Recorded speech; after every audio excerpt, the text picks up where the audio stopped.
اور یہ بات بھی بالکل واضح اور روشن ہے کہ ہمارا معاشرہ بہت تیزی سے بگاڑ کی طرف جا رہا ہے. رشوت خوری ہے، حلال و حرام کا فرق مٹ گیا ہے، ہر شخص زیادہ سے زیادہ دولت بٹورنے کی دوڑ میں لگا ہوا ہے، اور ملک و قوم کے مفاد سے ایسا لگتا ہے کہ قطع نظر کی ہوئی. اس جیسے موقع پر جبکہ کوئی شخص کسی ایسے منصب یا ایسے مقام پر ہو جہاں وہ کچھ حالات کی اصلاح کر سکتا ہو، اس کا تو فریضہ یہ ہے کہ وہ اپنی مقدور کی حد تک، اپنی استطاعت کی حد تک اپنے اختیار کو اور اپنے اقتدار کو ان حالات کی اصلاح کے لیے استعمال کرے. لیکن وہ اب عام لوگ جن کے ہاتھ میں نہ اقتدار ہے اور نہ ان کے ہاتھ میں کوئی قدرت ہے کہ وہ حالات کو تبدیل کر سکیں، ان کے لیے راہ عمل کیا ہے، ان کو کیا کرنا چاہیے؟ تو قرآن کریم نے اس جیسے موقع کے لیے ایک ہدایت عطا فرمائی ہے، اور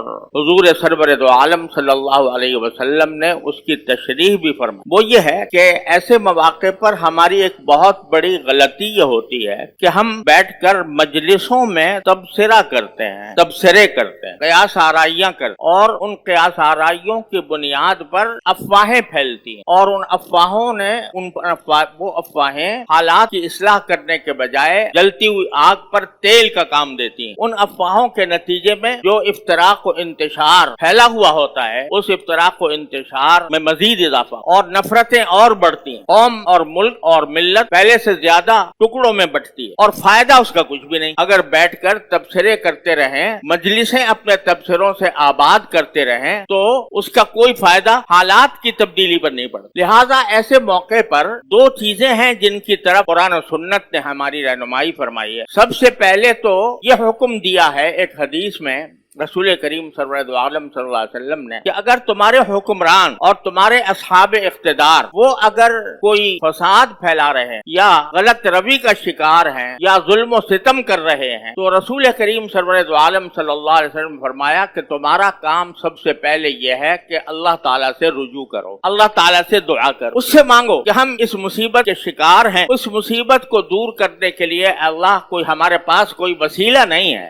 سوائے آپ کی ذات کے، کہ آپ اپنے فضل و کرم سے ہمیں ایسے عادل اور منصف حکمران عطا فرما دیجئے اور ہمارے حالات کو آپ درست فرما دیجئے. یہ دعا کرنے کی تلقین نبی کریم سرور دو عالم صلی اللہ علیہ وسلم، یہ کس کے لیے؟ اس شخص کے لیے جس کے ہاتھ میں کوئی اقتدار نہیں، جس کے پاس کوئی استطاعت نہیں کہ وہ حالات کو تبدیل کر سکے. جیسے ہم لوگ عام لوگ. اب یہ بتائیے کہ اگر بیٹھ کر تبصرے کرتے رہیں اور اس سے اپنی مجلسیں آباد کریں، اس میں کسی کی غیبت ہوگی، کسی پر بہتان لگے گا، کسی کی بے عزتی ہوگی، کسی کو برا بھلا کہا جائے گا. نتیجہ یہ کہ بجائے اس کے کہ ہم اللہ تعالیٰ کی طرف رجوع کرتے، ہم نے اپنے سر اور گناہ لاد لیے. ٹھیک ہے، ہر نماز کے بعد ہم نے ہاتھ اٹھا کے چند جملے کہہ لیے، ہاتھ اٹھا کر چند جملے کہہ لیے، عادت پڑی ہوئی ہے کہ نماز کے بعد ہاتھ اٹھا کر کچھ دعا مانگا کرتے ہیں، چلو یہ بھی مانگ لی. لیکن اس کام کے لیے کیا یہ نہیں کر سکتے کہ جتنا وقت ہم مجلسوں میں تبصروں میں گزارتے ہیں، 2 رکعتیں نماز حاجت روزانہ پڑھ لیا کریں. نماز حاجت، سرکار دو عالم صلی اللہ علیہ وسلم نے ارشاد فرمایا کہ جب کسی بندے کو کوئی حاجت درپیش ہو، کوئی ضرورت درپیش ہو، تو اس کا بہترین طریقہ یہ ہے. لوگ وظیفے